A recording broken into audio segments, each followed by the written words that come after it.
ஸ்தோத்திரம் ஆண்டவரே, இந்த வேலை கொடுத்தீங்க, உமக்கு நன்றி. தகுதியா எங்களை தகுதிப்படுத்தி உமது மக்களா எங்களை மாற்றி உமது பாதத்தில் ஆண்டவரே 2025ஆம் ஆண்டு 1ஆம் தேதியில் இந்த மாலையில் எங்களை முழுமையாய்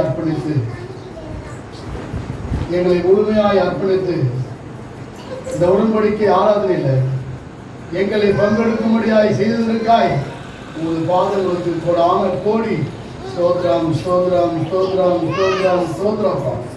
உங்களுடைய அன்பு பெரியது, இரக்கம் பெரியது, தயவு பெரியது. பெரிய காரியங்கள் வாழ இந்த நாள் வரை செஞ்சிருக்கீங்க, நன்றி. இன்னமும் செய்ய போறீங்க, அதற்காக உங்களுடைய பாதங்களுக்கு ஸ்தோத்திரம். எங்களை ஆண்டவரே உமது மக்களாய் எங்களை அழைத்து வந்த கிருபைகளுக்கு நன்றி. உமது ஆசீர்வாதத்தை எங்களை சொந்தமாக்கி கொள்ள எங்களோடு கூட நீங்க பேசுங்க, எங்களோடு பேசுங்க. மனிதனுடைய சத்தத்தை அல்ல, உம்முடைய சத்தத்தை ஆண்டவர் நாங்கள் கேட்கட்டும். தடைகள் மாற, ஆசீர்வாதம் கண்டு வர உதவி செய்யுங்க. நீங்க மட்டும் வைக்கப்படுங்க. இயேசு முழுக்க நல்ல பிதாவே, ஆமென். சபையார் உட்காரவும். கர்த்தருடைய நாமத்திற்கு மகிமை உண்டாகட்டும். அத்தனை குடும்பங்களுக்கும் புத்தாண்டு ஸ்தோத்திரங்களை தெரிவித்துக் கொள்கிறேன். தேவனுக்கு துதிக்கான மகிமை உண்டாகட்டும். தொடர்ந்து அடிமை குடும்பத்திற்காய் ஊழியர்களுக்காய் செபிக்கும்படி உங்களை அன்பாய் கேட்டுக் கொள்கிறேன். ஆமென். நமக்கு ஒரு வாசகத்தை காரணம் கையில் கொடுத்தாங்க, ஞாபகம் இருக்கா? வாசகத்தை காரணம் கையில் கொடுத்தாங்க. இந்த வருடத்திற்குரிய ஆமா, யார சொல்ல முடியுமா?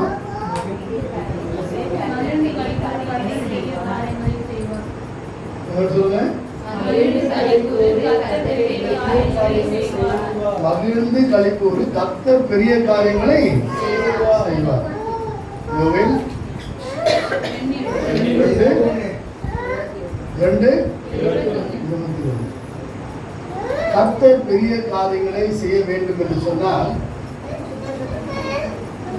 நாம் நம்முடைய உடன்படிக்கை ஆண்டவருக்கு நேராய் காணப்பட வேண்டியது அவசியமாய் இருக்கிற ஒன்று. மகிழ்ந்து களிக்கூறு கர்த்தர் பெரிய காரியங்களை செய்வார். தனிப்பட்ட வாழ்விலும், குடும்ப வாழ்விலும், திருச்சபை வாழ்விலும் இந்த மகிழ்ந்து களி கூறுகிறதாமே ஆசீர்வாதத்தின் உண்மைகள் இருக்க வேண்டியது அவசியமாய் காணப்படுகிற உண்மை. மகிழ்ந்து களி கூறு கர்த்தர். அதை எடுத்து வச்சிருக்கீங்களா? வாசிங்களே, அது மேல் வாசனமும் கீழ் வாசனமும் தொடர்ந்து. வடதிசை சேனையை உங்களுக்கு தூரமாக விலக்கி அதன் முன் தண்டு கீழ்கடலுக்கும் அதன் பின் தண்டு மேற்கடலுக்கும் நேராக அதை வறட்சியும் பாழுமான தேசத்துக்கு துரத்தி விடுவேன். அங்கே அதை நாட்டில் எழுதி அதன் துர்க்கந்தம் வீசும். அது பெரிய காரியங்களை செய்தது, தேசமே பயப்படாது. அது பெரிய காரியங்களை செய்தது, தேசமே பயப்படாதே. மகிழ்ந்து களிக்கூறு கர்த்தர் பெரிய காரியங்களை செய்வார். வெளியின் மிருகங்களே பயப்படாதேங்கள். வனாந்தரத்திலே மேய்ச்சல்கள் உண்டாகும். விருட்சங்கள் காய்களை காய்க்கும். அத்திமரமும் திராட்சை செடியும் பலனை தரும். ஆமென், ஆமென். இதுதான் இதற்குரிய ஆசீர்வாதம். நாம் ஆரம்பத்தில் இருந்த கஷ்டங்களை எல்லாம் ஆண்டவர் போக்கி நமக்கு ஒரு மனநிறைவை கொடுத்து, தேசமே பயப்படாதே மகிழ்ந்து களிக்கூறு கர்த்தர் பெரிய காரியங்களை செய்வார். தேசமே பயப்படாதே. தேசம் என்பது யார்? நாம் தான் இந்த தேசத்தின் குடிமக்கள். நம்மை பார்த்து சொல்லப்பட்ட வார்த்தை தான், தேசமே பயப்படாதே மகிழ்ந்து களிக்கூறு கர்த்தர் பெரிய காரியங்களை செய்வார்.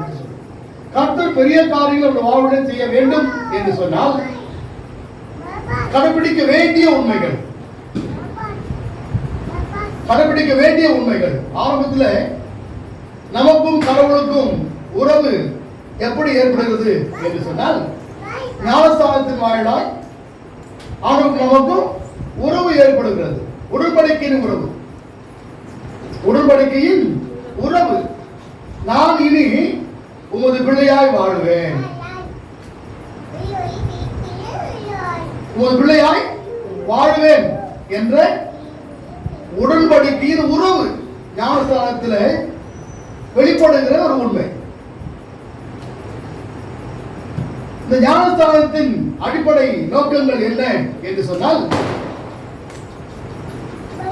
ஆரம்பத்தில் தன்னை மறந்து தன் பாவங்களை மறந்து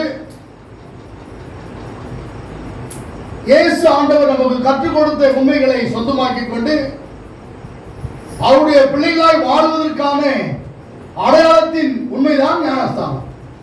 அடையாளத்தின் உண்மைதான் ஞானஸ்தானம்.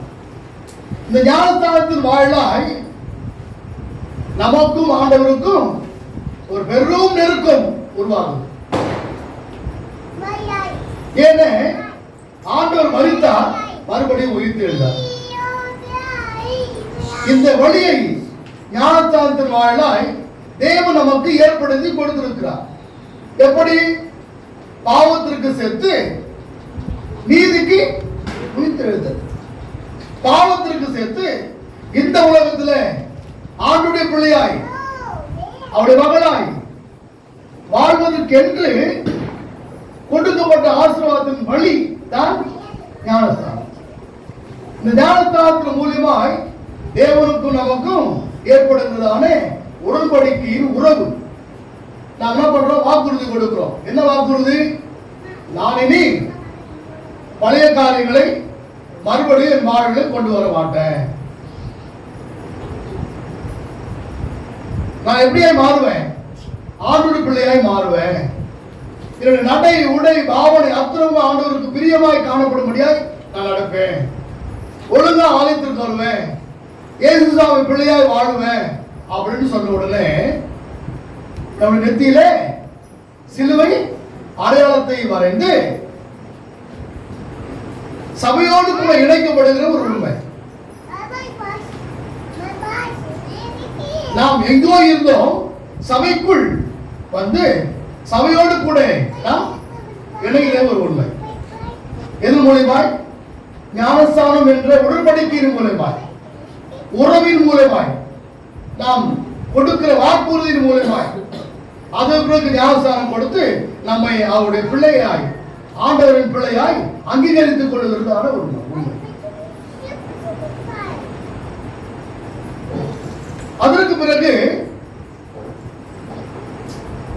நாம் வளர்கிறோம்.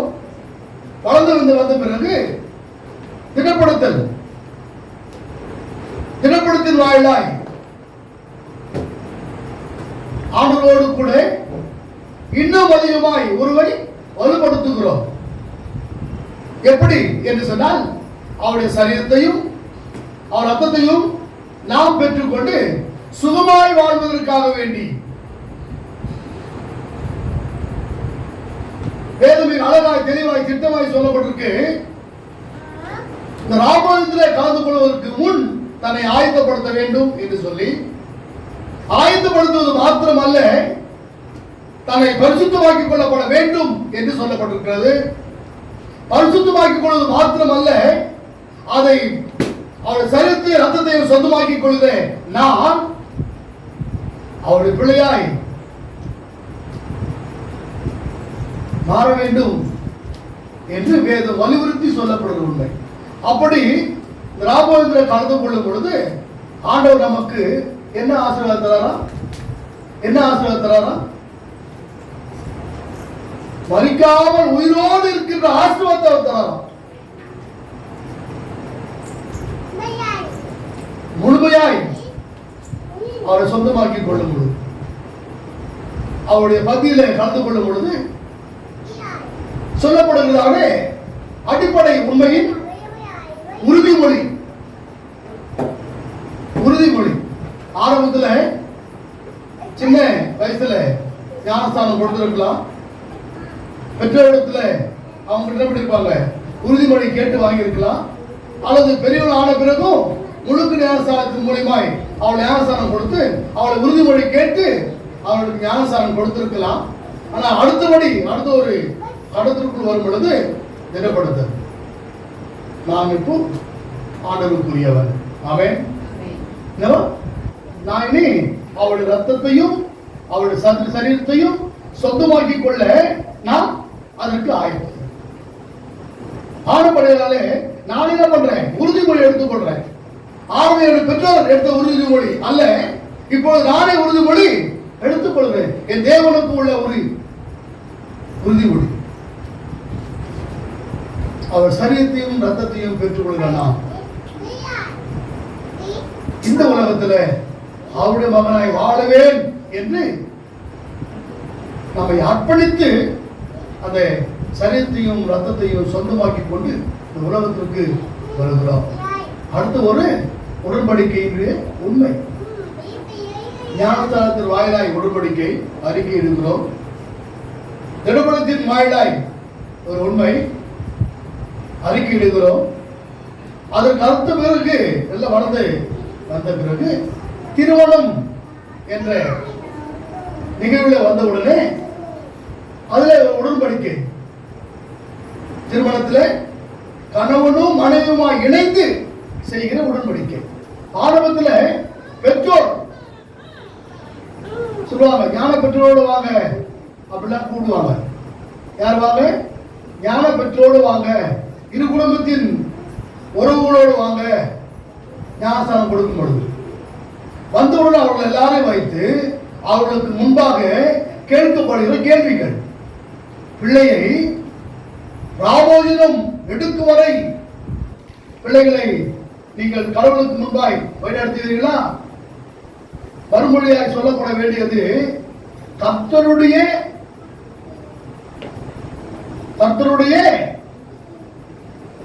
சித்தத்தின்படி பிள்ளைகளை நாங்கள் வளர்ப்போம் என்று உறுதிமொழி கொடுக்கிற ஒன்று. நாங்கள் வளர்ப்போம் எதுவரை? திட்டப்படுத்தும் வரை.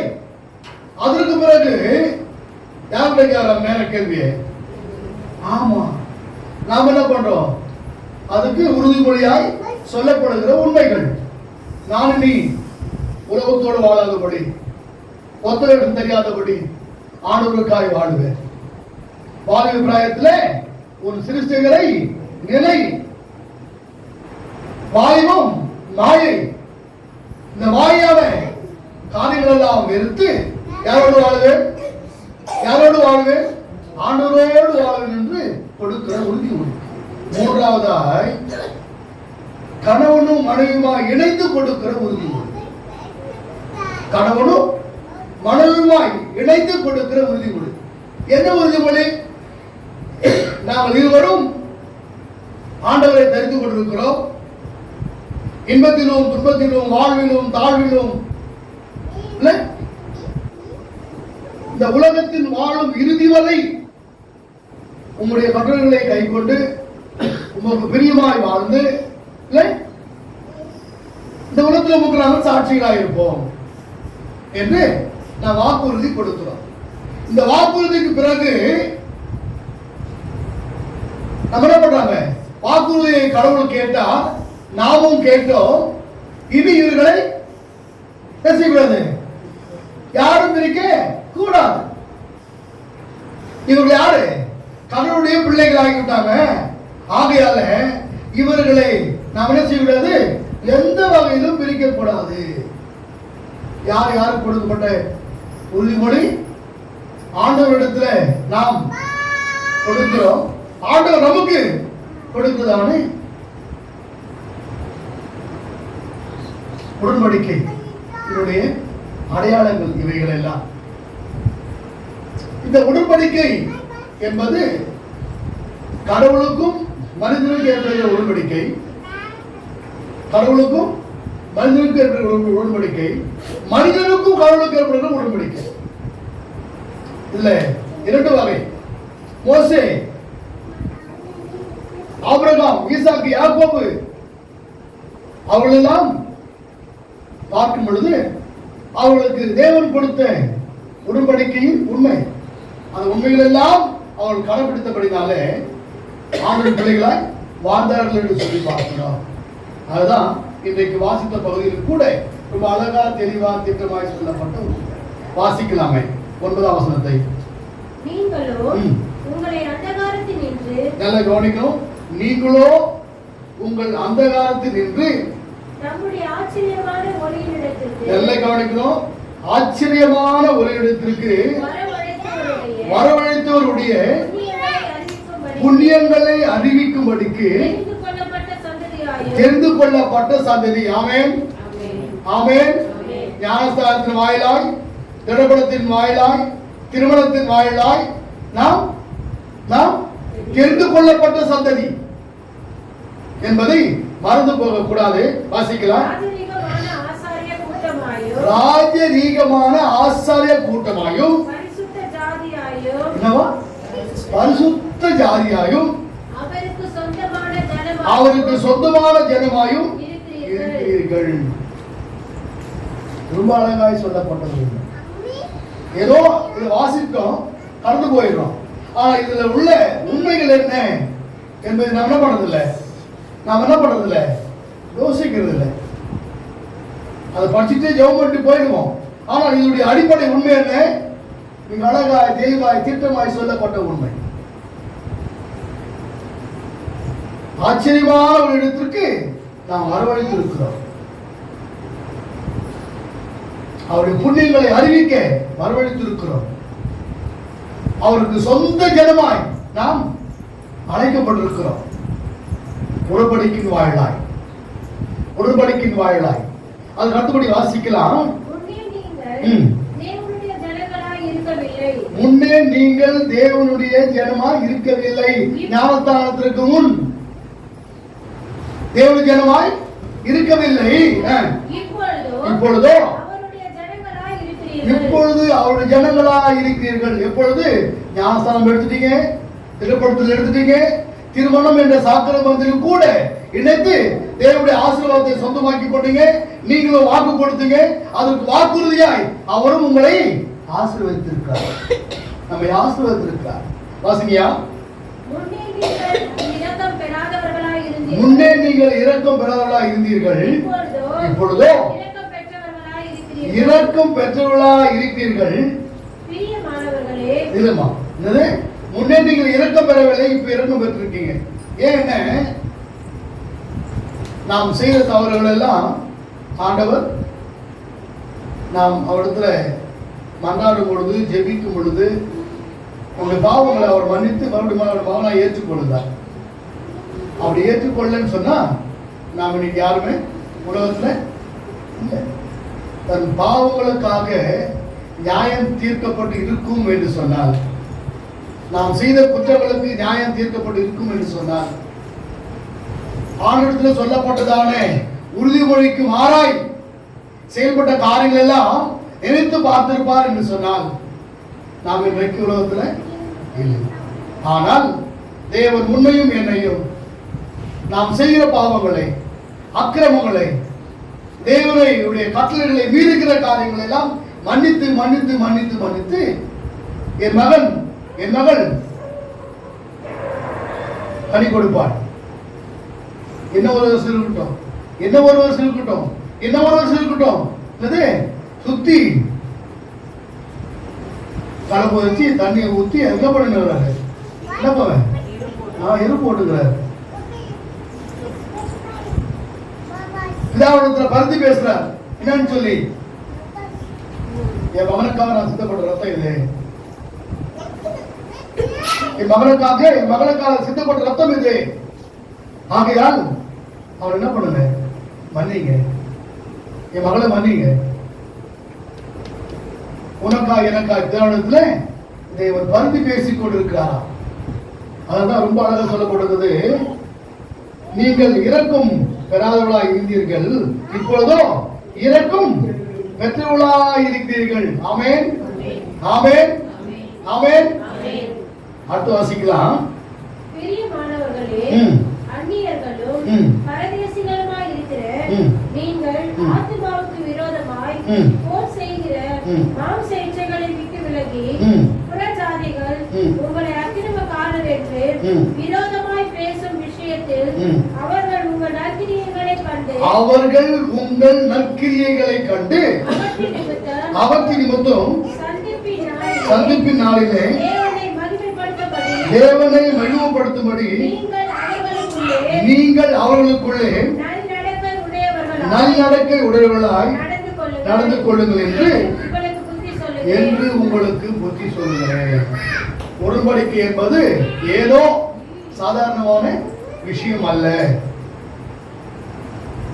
நாம ஒண்ணு கூடும்போது நாம எடுக்கிறதான ஒவ்வொரு காரியங்கள், ஆண்டவரே இந்த புதிய ஆண்டுல என் குடும்பத்தை நீங்க ஆசீர்வதிங்க, என் பிள்ளைகளுடைய படிப்பை ஆசீர்வதிங்க, என் பிள்ளைகளுக்கு நல்ல முறையில் திருமணம் நடக்கணும், நல்ல வேலை கிடைக்கணும், அதுக்கடுத்தபடி என் பிள்ளைங்க ஒரு இடம் வாங்கி வீடு கட்டணும், இடத்துக்கு ஆண்டவரை வீடு கட்ட உதவி செய்யுங்க. இதெல்லாம் ஆண்டுடைய சமூகத்தாண்டில் என்ன பண்றோம்? ஜெபமாய் வைக்கிறோம். அது நமக்கு உறுதியாக்கப்பட வேண்டும் என்று சொன்னால் நாம் கடைபிடிக்க வேண்டிய உண்மை. தேசமே பயப்படாதே, மகிழ்ந்து களிக்கூறு, கர்த்தர் பெரிய காரியமே செய்வார். ஒரு நாள் மட்டுமல்ல, ஒரு வாரம் மாத்திரமல்ல, இந்த புதிய ஆண்டில் துவக்கத்தில் மாத்திரமல்ல, ஒவ்வொரு நாளும் ஆண்டவரோடு நெருங்கி வாழும் பொழுது, அவரை இறுக்கமாய் பிடித்துக் கொள்ளும் பொழுது, ஆண்டவர் பலகடைகளை திறந்து இடம் கொண்டு போக மட்டும் ஆஸ்வதிக்க ஆண்டவர் நம்மோடு கூட இருக்கிறார். அவர் சொல்லியதான ஒரு உண்மை, நீங்கள் என்னை பிடித்துக் கொண்டால் நான் உங்களை பிடித்துக் கொள்வேன், நீங்கள் என்னை விட்டால் நான் உங்களை விட்டு விடுவேன். நாலாகமம் புஸ்தகத்தில் விவரமாய் சொல்லப்பட்ட உண்மை. அவர் நான் பிடித்துக் கொள்ளணும். யார? உடன்படிக்கையின் ஆண்டவரை. அவரை பிடித்துக் கொள்ளும் போது அவர் நம்மை பிடித்துக் கொள்கிறார். நாம் அவரை விடும்போது அவர் நம்மை விட்டு விடுவார். இன்னொரு காரியம் மிக அழகா சொல்லப்பட்ட உண்மை, வேதத்தை அனுதினமும் வாசிக்கணுமா? வேதத்தை மறந்தால் உன் பிள்ளைகளை மறந்து விடுவேன். வேதத்தை மறக்காதபடிக்கு, வேதத்தை மறந்து போகாதபடிக்கு உடன்படிக்கையின் ஆண்டவரை அனுதினமும் சொந்தமாக்கிக் கொள்ள வேதம் வாசிப்பது அவசியமாய் காணப்படுகிற உண்மை. பெற்றோர் பிள்ளைகளுக்கு வழிகாட்டுகிறது. ஜெபிக்கிற பெற்றோராய், வேதவாசிக்கிற பெற்றோராய் காணப்பட வேண்டியது அவசியமாய் காணப்படுகிற மற்றொரு உண்மை.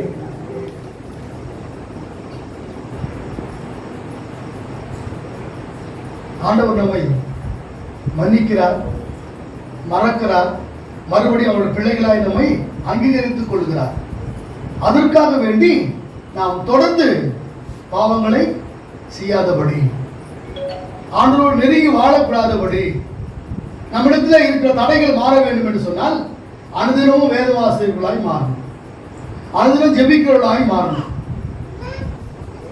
அப்படி மாறும்போது மட்டும்தான் நாம் ஆண்டவரிடத்தில் வைக்கிற ஜெப குறிப்புகள் எல்லாம் ஆம் என்றும் ஆவன் என்றும் கேட்கப்படும்.